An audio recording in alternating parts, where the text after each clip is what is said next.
we talk about the starving of a man's soul, and the soul is a heavy theme of 21 grams. But Iñárritu's protagonists tend to be lost men in search of some form of renewal or answers. That's very obvious with Del Toro, who's a character that's had a lot of problems in and out of prison and is trying to turn his life around and has found religion. And that's not quite worked out for him, as often happens when people go in search of answers and they've not really had direction. They can often find religion, and it can give their life meaning and direction, belonging and purpose, and it can ultimately turn their life around in a positive way. Sometimes it doesn't work, and this is a character for whom it hasn't worked. And that's the same with those protagonists that we see with The Revenant, Beautiful, Babel, Birdman, translating this idea of a search for the man's soul into different worlds and different stories.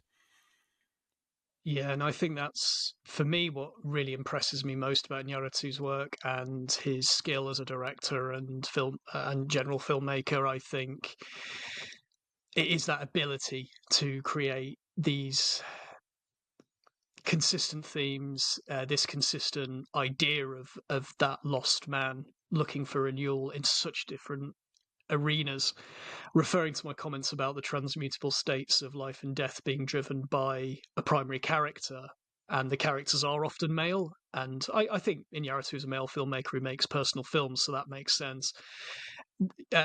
These men are lost spiritually, and again, they're in search of this elusive renewal. They're desperate to change their circumstances, even when the odds seem insurmountable. We think of Hugh Glass in The Revenant, and as the title states, he's literally required to come back to life. And The Revenant is the most explicit of Iñárritu's films in expressing this. Perhaps we could even say unsubtle. That would be an interesting argument there. And renewal does not always necessarily come. You talked about there's a sense that it does for Del Toro's character's discovery of religion in 21 grams, but it doesn't always come. And when it does, the interpretation can be somewhat ambiguous. So in Amores Perros, Octavio wants to be with Susana, who's his brother's wife, and he's so desperate to achieve this, he runs afoul of thugs and hustlers, and he exploits this dog he claims he loves so much in fighting contests, and he just refuses to see that Susana cannot ever reciprocate what he wants, and his heart, in a sense, cannot be seen. And Octavio, for me, is typical of Iñárritu's Lost Souls in that he doesn't find renewal because the car crash fails to change his persistent view that Susana can return his love.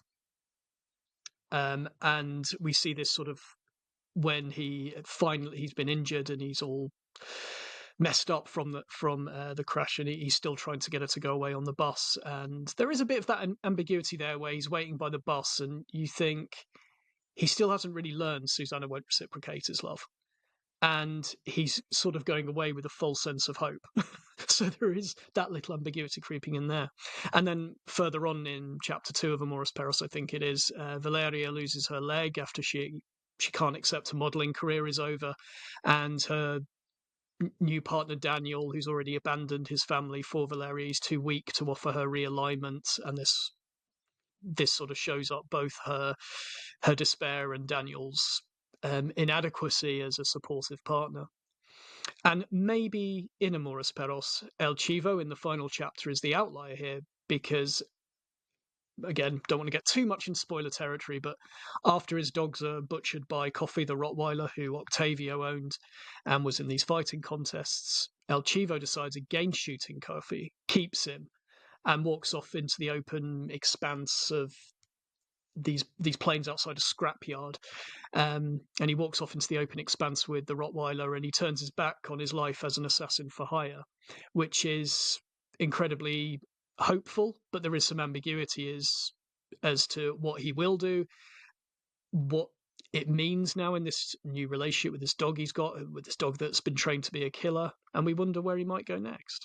And The Revenant, as I mentioned earlier, do we feel that Glass succeeds in renewing himself? Because he does come back from near death, but he looks into the camera and breaks the fourth wall, as we discussed back in episode 4, if anyone wants to go back and hear that discussion. But Glass looks into the camera to suggest he regrets his consuming desire for vengeance against Fitzgerald for killing his son.